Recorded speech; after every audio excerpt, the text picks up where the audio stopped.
Some of the anomalies the SCP Foundation deals with are dangerous, with the most powerful able to end all life and even reality as we know it. Others pose no threat at all and seem content to simply exist. Still others are something else entirely.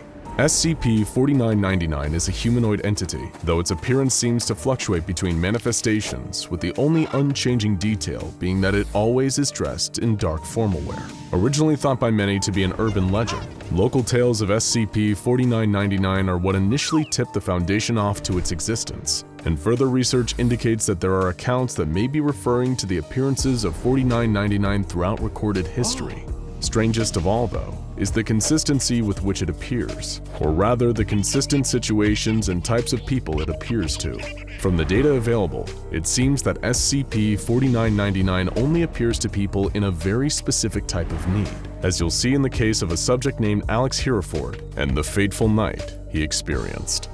The road was slippery, and Alex was driving too fast. He knew this, of course, but it's a different matter altogether to know a thing and to care about it. Rain hammered on the front windshield, the weak headlights of his 2005 Honda Civic barely punching into the thick, black night ahead of him. Winding through the mountainside, the road was mostly empty, save for the very occasional twin beams of light blazing past him due to his high speed. It was hard to hear the honking of angry horns over the heavy pounding of the rain. Then it happened. In a way, Alex knew it was inevitable. His tread-worn wheels finally lost contact with the ground, thick layer of rainwater between them and asphalt betraying his speeding vehicle's grip on the road and sending it careening out of control. He had expected fear, but instead felt nothing really. A slight sense of anticipation, like wincing right before a punch lands in that childhood game of hitting each other on the arm. It wasn't that the world had slowed down, but perhaps his brain was simply working at a much greater velocity now, recognizing its own impending death. His speed of thought seemed magnified to the point of slowing his perception down. He heard of soldiers in war zones experiencing the same phenomenon, as they felt sure that in the next few seconds, they'd be dead. Alex wondered, would he smash into a tree, go off a cliff's edge? He could hardly see the forest or the terrain beyond in the thick rain and the dark of the mountain. Though he traveled this road 1,000,000 times before, he had no idea where he actually was tonight. He supposed it wouldn't really matter, which it was. As usual, his thoughts turned to her, or rather, they had simply run their course and returned to the one place they always did. It wasn't like there were many other people to think about in Alex's mostly empty life. There was, and always had been, since the moment he'd met her, mostly just her. But even Alex's heightened state of mind couldn't delay the inevitable for long. It would be a cliff after all, Alex thought curiously, catching a glimpse of town lights far away and below.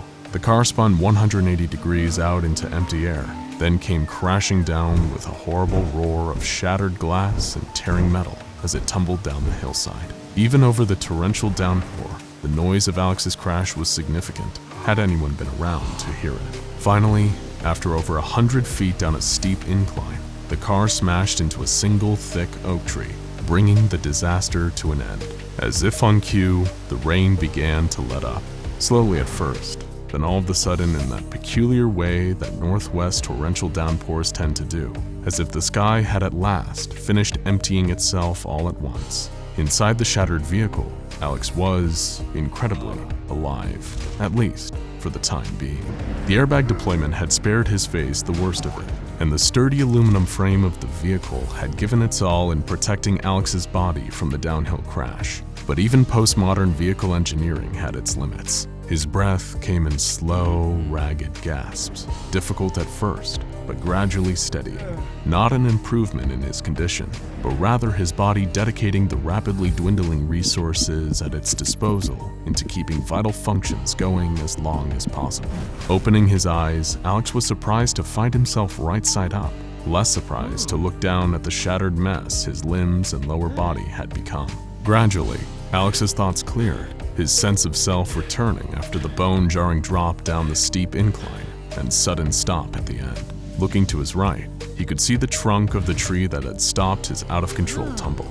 Despite himself, Alex laughed, a weak, gurgling chuckle. So, it was the cliff and a tree after all. He focused on breathing, letting the waves of pain wash over him until his brain eventually canceled them out by injecting his broken body with adrenaline and chemicals. Everything was quiet and still after the crash and the rain, but to his surprise, he could hear something. It was faint at first, just a soft crunch of footsteps on gravel, but the sound grew louder and louder until at last, it came to a stop outside Alex's window. With every ounce of effort, Alex turned his head towards the sound. A rescuer? No, impossible. Nobody was up on this mountain, and nobody could possibly have reached him here so quickly, even if there had been. He supposed he should have been surprised, yet almost from the moment that his eyes fell on the tall, handsome figure with the casual yet fashionably cut black suit, Alex accepted him for what he was. There was no shock, no confusion. For the second time tonight, just a calm sense of acceptance. The man, probably somewhere in his mid-30s, leaned down to peer in through the window. He said nothing as he casually observed the extent of Alex's injuries. Satisfied, he laid a hand on Alex's shoulder. The grip was firm, but not painfully so, just strong enough to communicate, "I am here with you. Things will be all right." After a slight squeeze, the figure reached inside his jacket and produced a pack of cigarettes, packing the tobacco with swift taps against his palm before removing 2 cigarettes and offering one to Alex. Alex nodded his head, a very small motion that exploded pain across his shattered body. "No, thank you, but that stuff will kill you." Alex smiled. The man paused for a moment, the ghost of a smile showing on his face for just a moment before disappearing. Returning the offered cigarette, the man took his own and lit it, giving Alex a good look at his face in the light of his cigarette lighter. Alex had been right.